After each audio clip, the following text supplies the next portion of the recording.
HOA tried to evict me from my own lake cabin at sunrise, but they didn't know I owned the shoreline they stood on. I just came back to my old lake cabin hoping for a few quiet days, until the HOA showed up at sunrise, trying to evict me from my own family land. They didn't know the real map was still in my hands, and they sure didn't know the dock they were making money from was sitting entirely on my property. The lake woke me before the alarm did. Pine Ridge lay almost perfectly still, a sheet of gray-blue glass holding the first thin stripe of sunrise. The air had that cold, clean bite you only get in the Montana mountains, sharp enough to clear out a whole winter's worth of city fumes. I stepped onto the dock with a chipped white mug in my hand, boards cool under my bare feet, steam from the coffee mixing with my breath. Behind me, my grandfather's cabin sat tucked into the pines, roof sagging a little, chimney stained from decades of wood smoke. The old hand-painted sign on the nearest tree, Remy Cabin, private property, was faded but still hanging straight. He'd put it up the summer I turned 8. I could still see him in my mind's eye, hammer in hand, saying, "If you don't mark what's yours out here, Jake, someone else will." I wrapped my fingers tighter around the mug and leaned on the rail. The dock creaked in familiar places. Out on the water, a thin mist hovered above the surface, catching the light. Somewhere across the cove, a loon gave a short, questioning call and then went quiet again. I felt my shoulders loosen in a way they never did in the city. 3 hours on the highway last night had bought me something I hadn't had in months: quiet, and a little space to breathe on land that carried my name on the deed. I was halfway through my second sip when I heard the knock. At first I thought it was just the aluminum rowboat nudging the dock, but this sound had a pattern. 3 hard raps, a pause, 3 more. Not water, not wind, knuckles on wood. I set the mug down on the rail and turned toward the tree line. 3 men were coming down the narrow path from the gravel road. They moved in a straight line, boots crunching frost, shoulders squared, dark blue jackets catching the early light. Even from the dock, I could read the big block letters across their backs. Pine Ridge Community Security. Whatever ease I'd felt a moment before went out of me like air from a punctured tire. They didn't glance at the cabin. They didn't look at the sign. They came straight for the dock. The tallest stepped onto the first board without asking, the wood groaning under his weight. The other 2 followed close, one with a clipboard in hand, the other resting his palm near a holstered sidearm. Out here, people usually opened with a wave or a morning. These 3 opened with silence. I straightened up, suddenly aware of the flannel pajama pants and old t-shirt I was wearing, the way my toes were starting to sting from the cold. "Morning," I called, keeping my voice level. "You fellas lost or just enjoying the view?" The tall one stopped an arm's length away. Up close, I could see the patch on his jacket. Pine Ridge Lake Homeowners Association wrapped around a stitched pine tree and a little blue oval of water. Not sheriff, not state, just people with matching coats and a board behind them. "Are you Jacob Remy?" he asked. His tone made it sound like a form to be checked off, not a question. "Jake," I said. "Yeah, that's me." He didn't offer his hand. He glanced at the clipboard, then back up. "This property is recorded as Lot 12B, Pine Ridge Lake Community Common Shoreline," he said. "You are currently trespassing on association land." I blinked at him. For a second, the sentence didn't register as English. I followed his words with my eyes. Property, lot, common shoreline, trespassing. And all I could see was my grandfather's boots grinding gravel on this same slope, his laugh when I'd slipped and fallen in the water just off this dock. "I think you've got the wrong place," I said, a short, incredulous laugh slipping out. "My grandfather bought this land outright back in '68. Cabin, trees, shoreline, all of it. You're standing on Remy property." The man to his right shifted, making the dock complain again. "You've got 48 hours to vacate," he said, voice rough and bored, like we were talking about taking out trash. "That's what the notice says." The tall one lifted a thick white envelope and pressed it against my chest. The paper felt stiff and too cold for the morning. "Formal eviction notice issued under authority of Pine Ridge Lake HOA," he recited. "You have 48 hours from receipt to vacate this structure and remove all personal property from association land.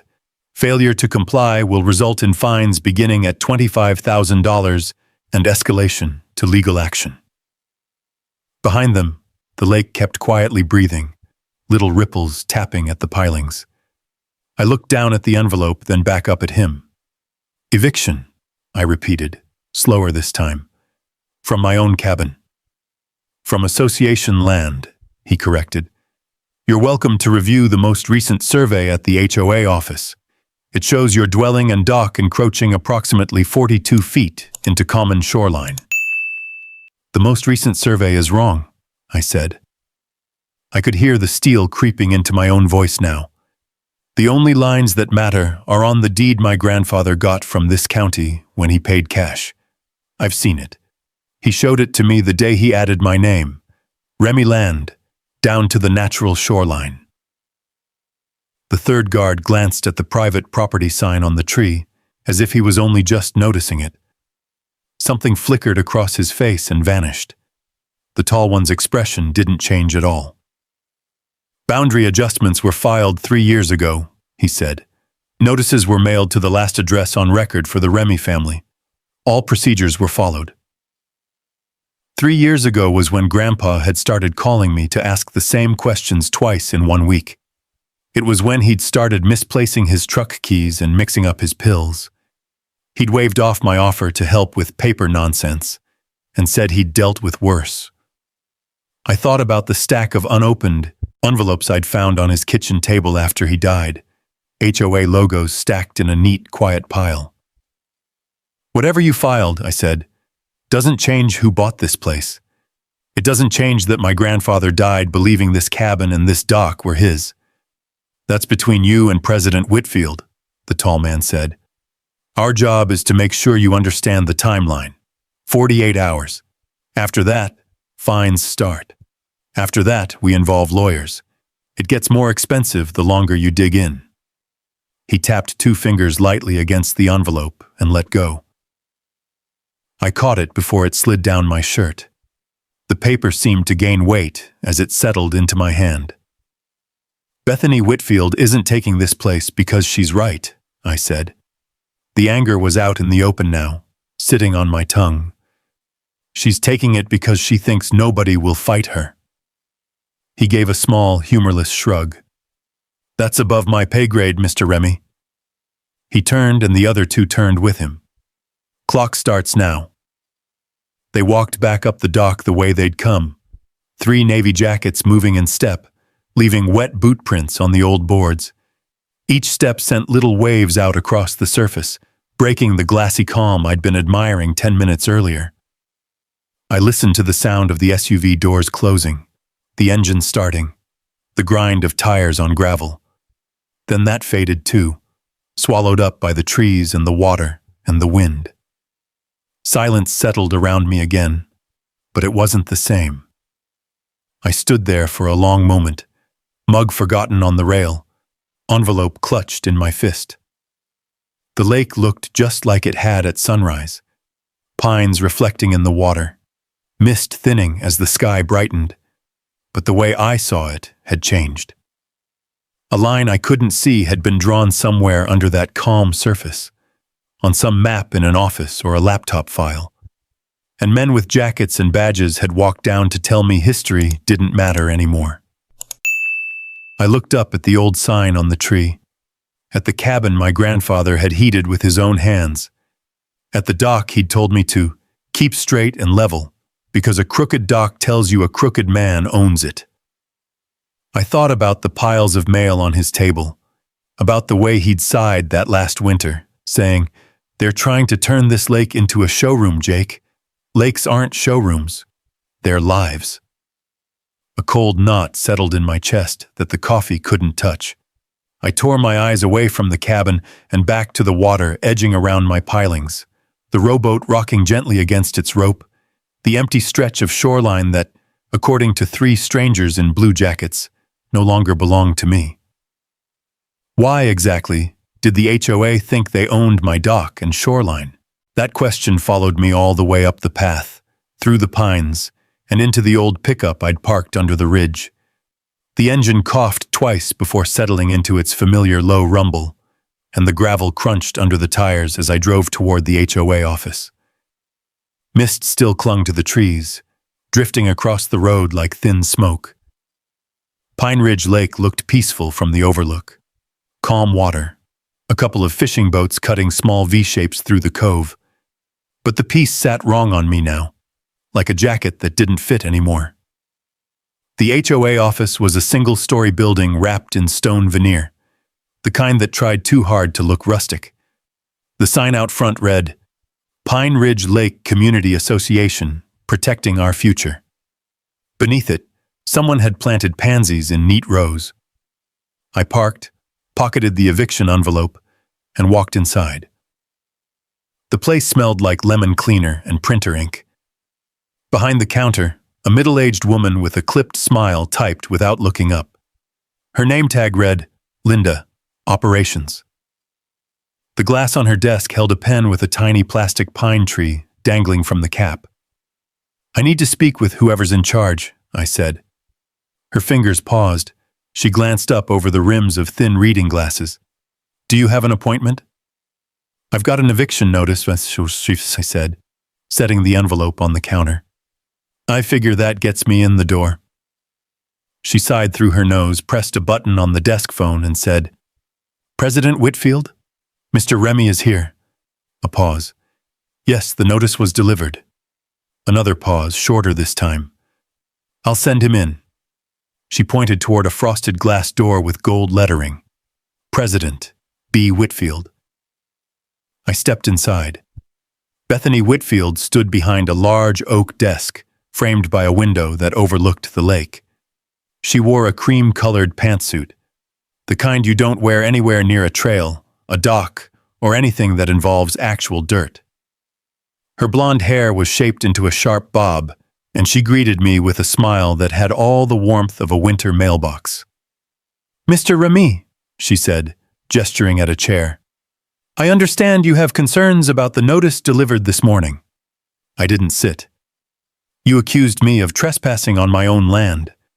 She opened a glossy binder and turned it toward me.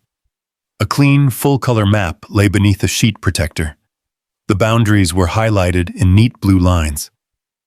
My cabin sat inside a shape labeled Community Shoreline Composite Zone, Parcel 12B.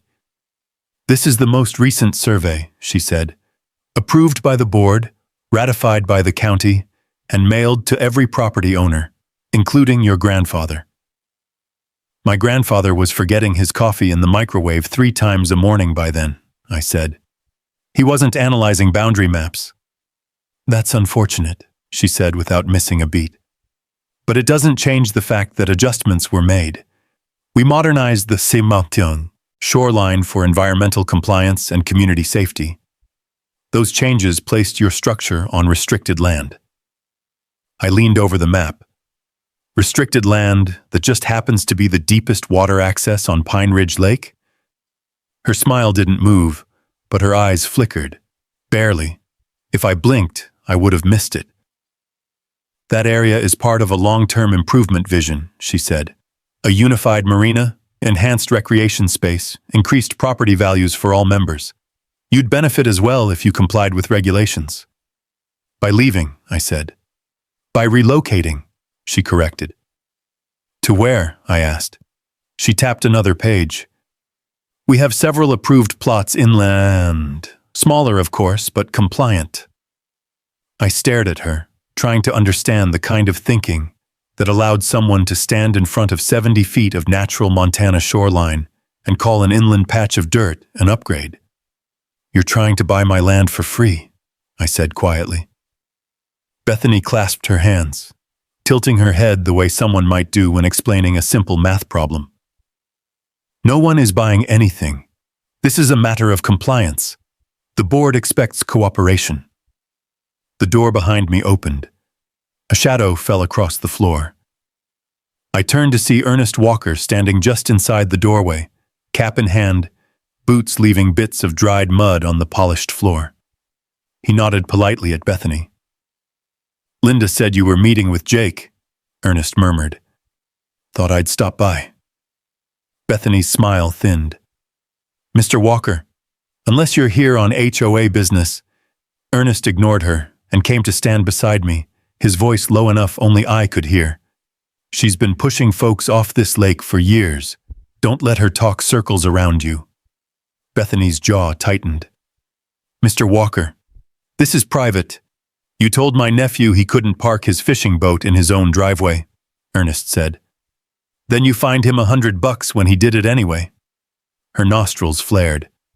"We enforce rules to maintain standards." "Standards," Ernest repeated, turning the word over like a stone. "Is that what you call forcing out every family who's lived on the Deepwater stretch? Because from where I'm standing, it looks a lot like clearing the board for that marina your partner's been itching to build." Bethany stood straighter, hands pressing flat on the desk. "This conversation is over. Mr. Remy, you have 48 hours to vacate. Further discussion should take place through formal channels." I stared at her for a long moment. The sunlight behind her window threw the lake into a long, shimmering streak, the same lake my grandfather had fished, repaired, and measured with his surveying tools long before anyone coined the phrase Community Shoreline Composite Zone, a planned takeover. That's what Ernest had called it. And looking at Bethany's expression, calm, rehearsed, expecting compliance, I felt something shift inside me. Not anger anymore, but suspicion sharpened into something colder, something steady. I folded the survey map closed. "I'll see you in those formal channels," I said. Bethany didn't blink. 48 hours, Mr. Remy. Outside, Ernest waited beside my truck. Wind rippled the water below, sending soft, rhythmic slaps against the dock pilings. He spat into the gravel, wiped his chin with the back of his hand, and said, "Your granddad used to say deep water brings out deep greed. Looks like he was right again." I looked out toward the cove, wide, calm, untouched, and felt the question burning hotter now, refusing to leave me alone. What exactly had the HOA altered in that new survey? The wind shifted as I pulled back into my driveway, rattling the tin gutter along the side of the cabin. Afternoon sun slanted through the pines, catching dust motes in slow, drifting spirals. It should have been peaceful. It always was when I was a kid. This yard, this view, the crackle of old pine needles under my boots. But now every sound felt like it hid a warning. I walked straight inside, dropped the eviction envelope on the kitchen table, and stood there staring at it. The laminate surface was scratched from years of my grandfather sliding plates and maps across it. I remembered him hunched here with a magnifying glass, tracing lines on old county plats, muttering about accurate markers and lazy surveyors. He'd always said the land never lies, but the paperwork will try to. That thought pulled me toward the hallway, the narrow stretch leading to the attic ladder. I hadn't been up there in years, maybe not since he passed.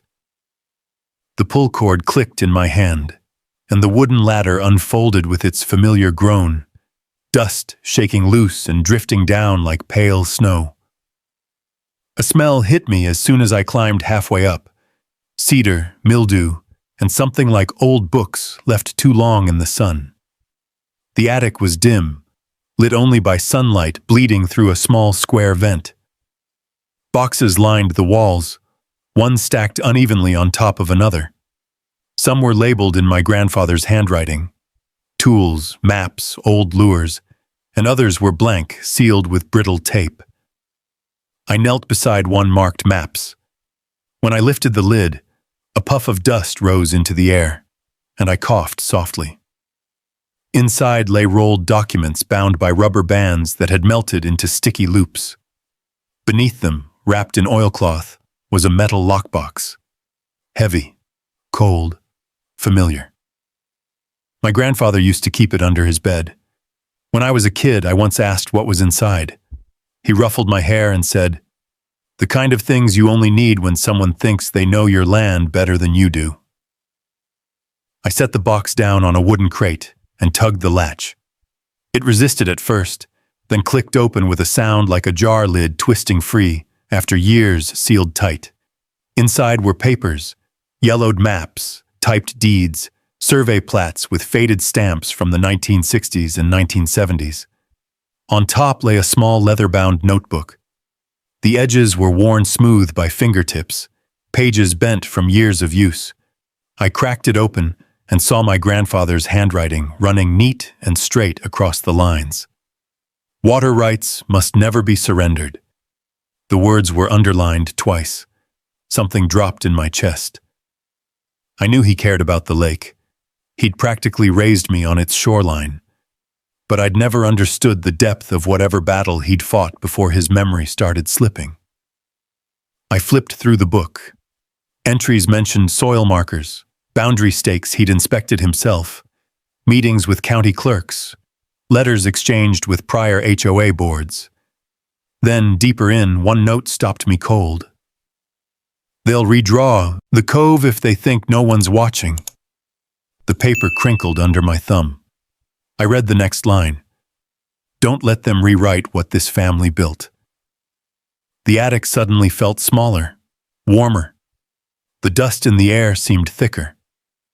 I set the notebook aside and pulled out the largest rolled document. The old rubber band snapped when I tried to slide it free, but the map unfurled across the crate like a stiff canvas. It showed Pine Ridge Lake, not as it looked on the HOA's glossy diagram, but raw and irregular, shoreline mapped by surveyor hand rather than a computer. My cabin sat squarely on solid land. Beside it, marked clearly in my grandfather's steady lettering, was the boundary line he'd always told me about. But the real shock was the cove. My shoreline extended deeper into the water than any modern map suggested, nearly 70 feet into the lake, covering the entire stretch where the HOA dock now floated. The dock was trespassing, and if this old survey was accurate, it had been trespassing since the day they built it. I rolled the map back up with hands that trembled despite the heat gathering under the attic rafters. The truth was bigger than a bad survey. This wasn't an error. It was a rewrite. A rewrite someone expected an old man with fading memory to never notice. I climbed down the ladder with the notebook and map tucked under my arm. The kitchen felt brighter now, sunlight pushing through the window over the sink. I set the documents on the table next to the eviction notice. The contrast between them was almost laughable. One was old and worn, smelling faintly of cedar. The other was crisp, sterile, and stamped with authority that suddenly felt manufactured. My pulse was still racing when I grabbed my keys and headed back to the truck. I needed someone who could read these documents the way a doctor reads an X-ray. Someone who could see through the jargon and ink to the bones underneath. Sarah Coleman lived up the ridge. I'd met her once years ago at a county meeting. Quiet, sharp-eyed, and recently moved here to get space from her city law firm. Rumor was she handled water rights cases before she came to Pine Ridge. I pulled into her drive just as she was stacking firewood near the porch. She wiped her hands on her jeans when she saw me. "Jake," she said. "Haven't seen you in a while." "Got something I need you to look at," I said, holding up the lockbox documents. Sarah led me into her cabin, a place lined with shelves of books, topo maps pinned to the walls, and a drafting lamp on the kitchen counter where she apparently did more work than cooking. She spread the maps out across her table and bent over them, brow furrowing deeper with each minute. Finally, she straightened. "Jake, where did you find these?" "In my grandfather's attic." She exhaled slowly. These aren't ordinary surveys. This is the original riparian boundary. You own not just the land. You own the rights to the song, water in the entire cove. I gripped the back of a chair. So the dock is on your water, she finished. You would have had to grant the HOA permission to build it. And there's no record you or your grandfather ever agreed to anything. My throat went dry. Bethany's survey, fabricated or filed without proper notice, she said carefully. Either way, Jake, this changes everything. Outside, the wind blew across the lake, sending a long, shimmering ripple across the water. I stared at the old map, at the cove outlined in faded ink, and felt the air shift inside me, the same way the lake shifts right before a storm. If I owned the cove, what did that mean for the HOA's precious dock? The thought followed me back down the ridge. Sarah had rolled the survey carefully, like something brittle that might crumble if handled too roughly, and tucked it into a cardboard tube for safekeeping. She reminded me twice to keep it dry and out of sunlight. Her voice had that steady tone lawyers use when they know what they're looking at is dynamite. Only this time, the fuse wasn't on her desk. It was on my shoreline. I drove back toward the cabin in silence. The pines whispered overhead. A hawk drifted above the ridge, wings stretched wide. My tires crunched along the gravel as I turned onto my old drive. Everything looked the same. The cabin, the deck, the rowboat tied to the dock. But I wasn't the same. Not anymore. I stepped out of the truck and immediately noticed something off. The air felt still. Too still. No hum from the well pump. No faint buzz from the electric meter. A cold prickle crawled up my spine. I walked toward the cabin door, boots thudding on dirt packed hard from decades of foot traffic. The moment I stepped inside, the answer hit me in the face. Silence. Not peaceful silence. Dead silence. The kind that hangs in the air like someone cut a wire. I flicked the light switch. Nothing. I walked into the kitchen and twisted the faucet handle. Not a drop. No electricity. No water. Both gone. A sheet of paper was taped neatly to the refrigerator door, the corners lined up crisp like someone used a ruler.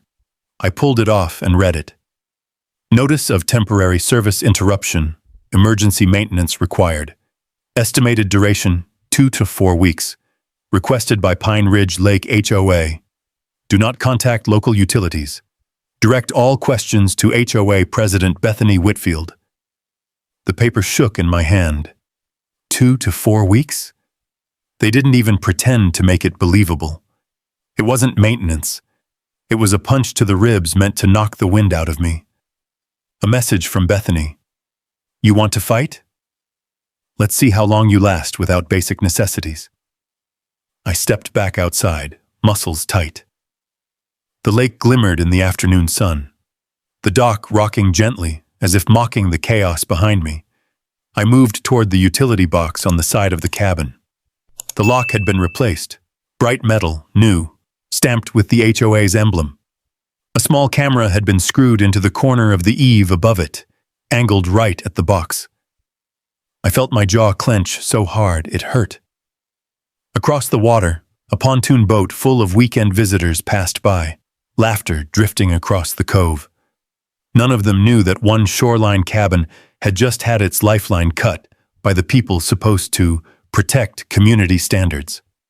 I walked back up the slope toward the driveway when a tow truck rumbled into view. Old, yellow, shaking slightly as it came to a stop at the edge of my property. A young guy wearing reflective overalls hopped out, clipboard in hand. He wouldn't look me in the eye. You the owner of the silver pickup? He asked, voice thin. Yes, I said slowly. I've got orders to tow it. He flipped the paper around. Improperly parked on a community access route. My driveway, I said. He grimaced. Look, man, I don't want trouble. But if I don't hook it, I get docked pay. He moved toward the truck. I stepped in front of him, not close, not confrontational, just there, present, solid. Call your dispatcher, I said. Tell them this is private land, and that removing that truck would qualify as unlawful seizure. He hesitated. HOA says a lot, I cut in. The law says something else. He blinked, finally meeting my eyes for the first time. Something in my voice must have reached him. Maybe the steadiness, maybe the exhaustion. Fine, he said, stepping back. But you might want to get ready. They're not letting this go. He climbed back into his cab, started the engine, and drove off. His taillights disappeared behind the trees, leaving me alone in the settling quiet. My phone buzzed. A message from a number I didn't recognize. HOA inspection tomorrow morning. Prepare to cooperate. I let out a humorless laugh. They'd cut my power, cut my water, tried to take my truck, and now they wanted my cooperation? The sun dipped lower, casting long shadows across the yard. The cold in the air deepened with the shift. I stepped onto the dock and looked out over the water. The lake had always been refuge, calm, patient, sacred. But tonight it mirrored something else, a storm brewing beneath the surface. I sat on the edge of the dock, elbows on my knees, watching ripples radiate in small circles. My grandfather had fought this same battle once, alone, and it wore him down. They'd waited until his mind wandered and his language faltered, until letters piled up unanswered, until the sharpest man I knew started forgetting the very rules he'd once enforced on this land like scripture. A sick guilt crawled up my throat. I should have been here sooner. The sky shifted from orange to deep blue. As the first stars appeared, I lit a lantern and set it beside me, its soft glow pushing back the dark. The cold crept through my flannel shirt, biting deeper each minute. I wrapped my arms around myself, teeth gritting against the sting. You're not alone in this. The voice came from the shadows behind me. I turned to see Ernest standing at the edge of the dock, hands in his coat pockets, breath misting in the air. They cut your utilities? He asked quietly. Everything, I said. He nodded like he'd expected it. She tried that with the Hendersons last year. 2 weeks without water. They ended up selling. I stared at the lake. I'm not selling. That's what your grandfather said too. He let the words settle. Difference is, you've got help and you've got something she didn't expect. He tapped the cardboard tube leaning against my foot. The survey. The lantern flickered in a gust of wind. The trees rustled. The moon broke through thin clouds, lighting the water in a pale silver sheet. Jake, Ernest said, voice firm. This is the lowest point. It's meant to break you. You get through this part, you can get through the rest. I nodded slowly. Behind us, the cabin sat in darkness. No light, no hum, no warmth. But inside the cardboard tube on the dock lay 70 feet of shallow ink that could dismantle everything the HOA thought they controlled. Was I truly alone? Or was something else watching their every move? Or was something else watching their every move? The next morning broke cold and sharp, the kind of morning that nips at your ears before the sun has a chance to soften anything. Frost glazed the grass around the cabin, shining like broken glass. The lake was a pale blue mirror, still and quiet, except for a few distant geese lifting off the far marsh. I rubbed my hands together and stepped out onto the porch, breath fogging in front of me. No electricity meant no heat, no stove, no coffee. It also meant I could hear everything. The creak of old boards, the faint whisper of wind threading through the trees, the soft ticking of the metal chimney contracting in the cold. I wasn't expecting visitors, but a pickup I didn't recognize pulled up just after sunrise. Sarah climbed out wearing a heavy flannel jacket, hair tied back, boots still dusted with dirt, like she'd walked through half a mile of trail. She held a canvas bag in one hand and something larger tucked under her arm. "Thought you might need this," she said, setting a thermos on my porch rail. "Hot coffee, and a few things from my pantry. Can't fight on an empty stomach." I didn't realize how cold I was until that metal thermos warmed my palms. The first sip was almost enough to make my knees buckle. "You didn't have to come this early," I said. Sarah smirked. "I'm a water law attorney living in a lake community run by a power-hungry HOA president. Early is when most trouble happens." Before I could respond, Ernest's old Ford rolled up the drive, coughing exhaust. He stepped out with two other neighbors trailing behind, Dorothy Kim, a retired county clerk, and Tom Harris, who ran a small repair shop on the edge of town. Dorothy clutched a folder stuffed with papers. Tom carried a hammer and a coil of bright orange marking tape. "Brought some references," Dorothy said, patting the folder. "Your grandfather wasn't the only one who kept records." Tom thumped his heel against the ground. "Figure you're gonna need help putting new stakes in." I looked at all three of them, four, counting Sarah, and felt something I hadn't felt since the first knock on my door. Support. Not loud, not dramatic, just steady, quiet, real, the kind that grows roots. "Let's take a look at what we're working with," I said. We gathered on the deck. I unrolled my grandfather's map across the table and pinned the corners down with whatever was handy. Sarah's thermos, a wrench, a smooth river stone I kept by the door. The morning light washed over the faded lines, making the cove seem alive under the paper's surface. Dorothy leaned close, reading every letter. "This boundary," she said, tapping a finger along the shoreline, "was recorded in 1963, reaffirmed in 1971, and again in 1984. 3 separate county stamps. That means any adjustment would require landowner approval and posted notice." "And none of that ever happened," Sarah Ho added. Tom let out a low whistle. "Bethany sure didn't expect this landing in your lap." I folded the map carefully. "She thinks my grandfather's memory fading meant the land was unguarded. She thinks I won't fight because the utilities are out and the sheriff won't do anything." Ernest chuckled.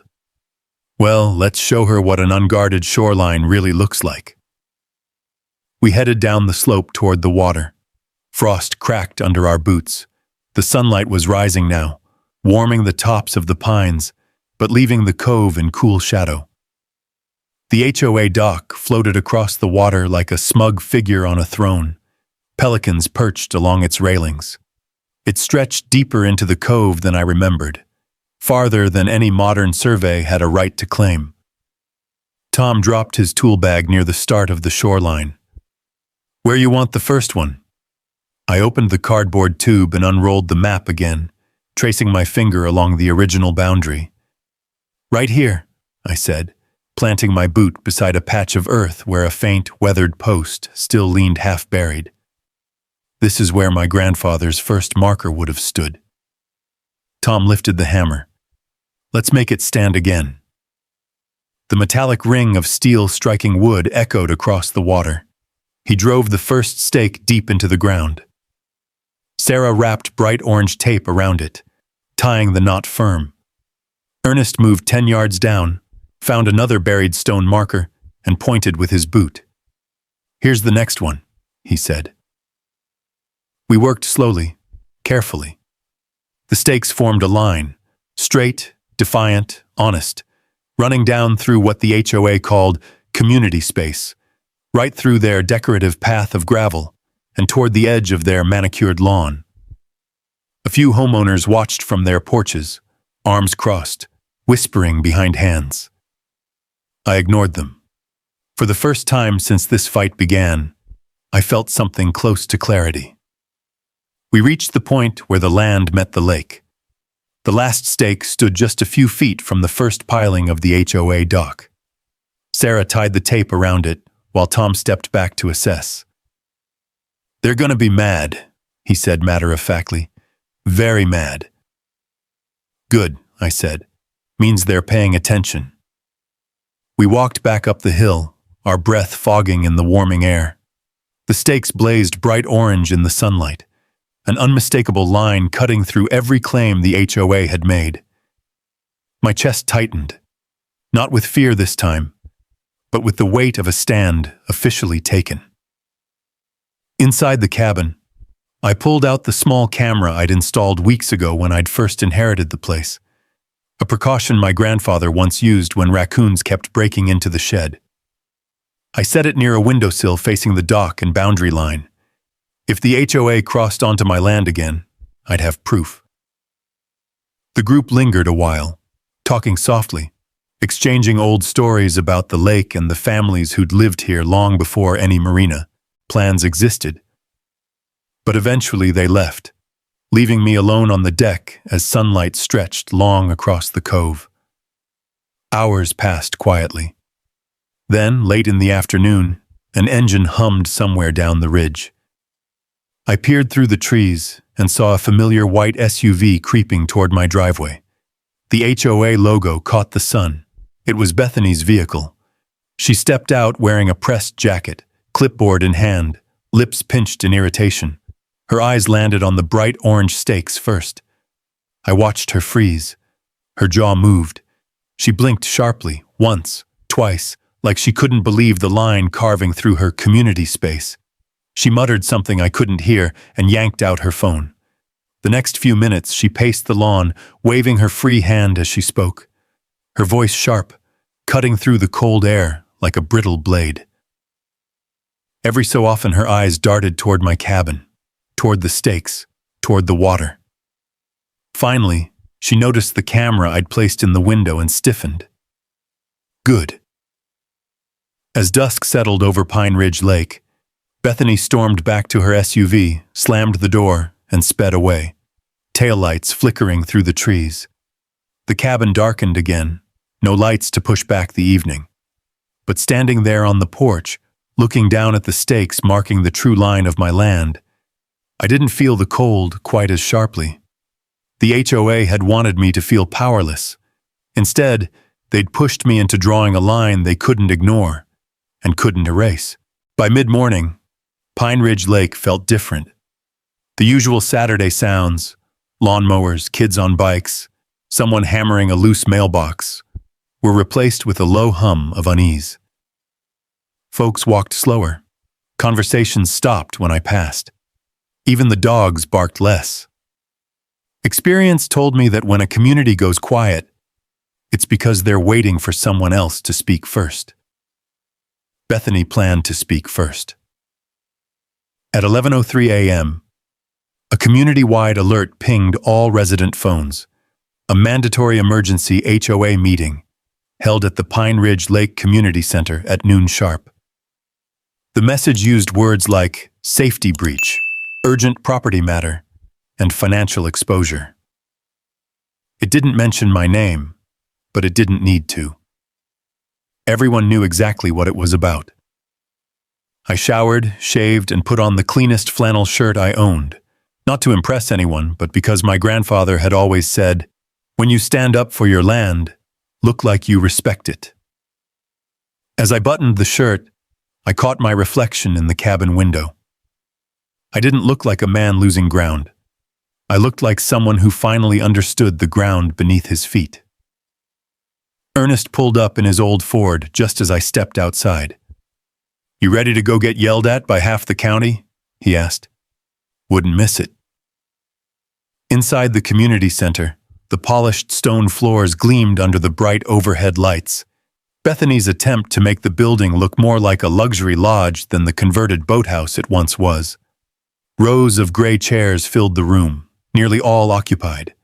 Voices ricocheted against the rafters, restless and sharp. On the raised platform up front sat Bethany Whitfield, her hair smoothed into a flawless wave despite the morning chaos. To her right, the board members sat stiffly, faces pulled tight. To her left, a stack of blue folders. I suspected they weren't filled with anything helpful. She stood as soon as she spotted me entering. "There he is," she said, the microphone amplifying her voice enough to quiet the room. "Mr. Remy, please find a seat. We have much to discuss regarding your actions." I offered her a patient smile. "I'll stand, thanks." Murmurs swept the room. A few homeowners avoided my gaze. Some didn't. Some nodded. Bethany cleared her throat dramatically. "This emergency session is to address the severe disruption caused by Mr. Jake Remy early this morning. He interfered with HOA property, endangering residents and disabling part of our shared dock structure." "That's not what happened," someone whispered loudly from the back. Bethany raised her hand. "We will proceed in an orderly manner." Then she opened one of her blue folders. "Due to Mr. Remy's destructive actions, the HOA board proposes a special assessment of $3,000 per household to fund legal steps necessary to protect our community." The room erupted into shocked chatter. $3,000? For his problem. She's kidding, right? This is robbery. Even from where I stood, I saw two board members flinch. Bethany lifted her voice over the noise. "We have no choice. If we do not act quickly, our community's property values, safety, and future development prospects will suffer irreparably." I let the chaos build for a moment, before stepping forward. "Bethany," I said evenly, "before anyone votes on anything, before anyone pays a dime, I'd like to share some information." Bethany stiffened. "This is not the time nor the place. HOA Bylaw 7.3, I said loudly enough for the crowd to hear, gives any member permission to address issues affecting community resources during an open meeting." People leaned forward. She couldn't stop me. Her jaw tightened. "You have 3 minutes." "That's generous," I said. "I won't need that long." From under my arm, I dropped a thick binder onto the podium, the thud echoing like a gavel strike. The board members exchanged uneasy glances. Bethany's eyes narrowed the second she saw the logo on the binder. County Water Rights Division. I didn't speak right away. I clicked on the small projector I'd brought, and the lights dimmed. A large screen behind the board flickered to life with a scanned document, the original 1960s survey my grandfather protected like scripture. Gasps rippled through the room. "This," I said, pointing, "is my grandfather's legal deeded map, kept on record with the county. It shows full riparian rights extending 70 feet across this cove." I tapped the highlighted portion. "That includes the entire section of lake where the HOA built its dock without permission." A low rumble of voices spread. Bethany shot to her feet. "That deed is outdated, superseded by recent surveys. And those recent surveys," I cut in, "were signed by your development partner, not an independent county surveyor." People looked at one another. That detail landed harder than I expected. I advanced to the next slide. Pictures I'd taken of the HOA dock pilings, each positioned squarely inside my mapped water rights. Then the next slide, a screenshot of my late-night message from the harbor master. Then a printed confirmation. "Unauthorized dock construction on private riparian water is subject to immediate removal by the rights holder." Silence stretched long and taut. Someone in the front row whispered, "So he didn't break the law." "She did." A board member leaned toward Bethany. "We didn't know about this," she muttered. "You told us the dock placement was approved." Bethany ignored her entirely. "This is a fabrication," she said firmly. "A distortion of legal language. He is twisting it for his personal gain." I didn't respond. I just clicked to the next page. A video clip. In it, one of the HOA inspectors, a woman with a short ponytail, walked onto my property in the evening and took pictures through my cabin window. She stepped over the boundary stake like it didn't exist. A collective gasp went up. Another clip. A security guard discussing with someone off camera about moving the line back before morning. Another, the power crew cutting the water line leading directly to my cabin, laughing about how he'll fold in a day, just like the others. "You said that was maintenance," a man shouted from the audience. "We paid for that," another exclaimed. Bethany's face drained of color. Her hand trembled around her notes. I stepped aside from the podium, but not before clicking to the final slide, a notice from the county confirming a pending investigation into unauthorized alterations to official surveys. "It seems," I said quietly, "that the community is owed answers, not special assessments." Nobody spoke. Then someone clapped. Just one person, an older woman in the second row, then another, then a few more. The room swelled with voices, with disbelief, with anger, not at me, but at the woman standing rigid as a fence post on the stage. One board member stood up abruptly. "I motion for a pause in all assessments until this matter is reviewed by the county." Another followed. "I second that." Bethany slammed her binder shut. "We are not voting on anything while he—" But she was drowned out. Dozens of homeowners stood and crowded toward the front, demanding transparency, demanding explanations, demanding accountability. The polished floors weren't shiny anymore. They were shaking. By the time the meeting was officially adjourned, Bethany's face had turned the color of driftwood ash. She stormed out without a word, leaving her folders scattered across the table. As the board scrambled to gather themselves, Ernest walked up beside me. "Nicely done," he murmured. "You just kicked the hornet nest clean off the tree." "Good," I said, watching the crowd file out with new murmurs of possibility. "Maybe now people will finally see what's been happening right under their noses." Ernest nudged me. "Oh, they see it. And she knows they see it." I looked toward the tall windows facing the lake. The cove shimmered outside, steady, unbothered. But for the first time since I arrived, Pine Ridge Lake wasn't silent. It was waking up. It had unfolded, piece by piece, until there was nowhere left for lies to hide.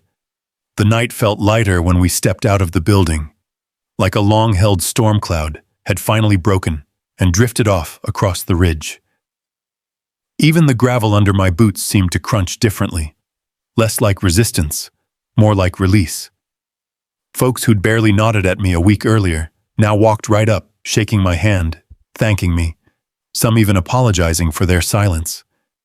"You did what we couldn't," one man said. "You did what we should have," said another. But I didn't feel like a hero. I just felt steady, like the lake in the early morning before the wind stirs anything up. Sarah walked beside me, her breath forming small clouds in the cold. "This isn't over," she said softly. "County prosecutors will take it from here. The audit will be rough, and the cleanup even rougher." "I know." I glanced toward the water. "But the worst part's behind us. Thanks to you." "Thanks to my grandfather," I said. "He started this fight long before I got here." We reached the shoreline. The moon hung low, painting the cove in soft silver light.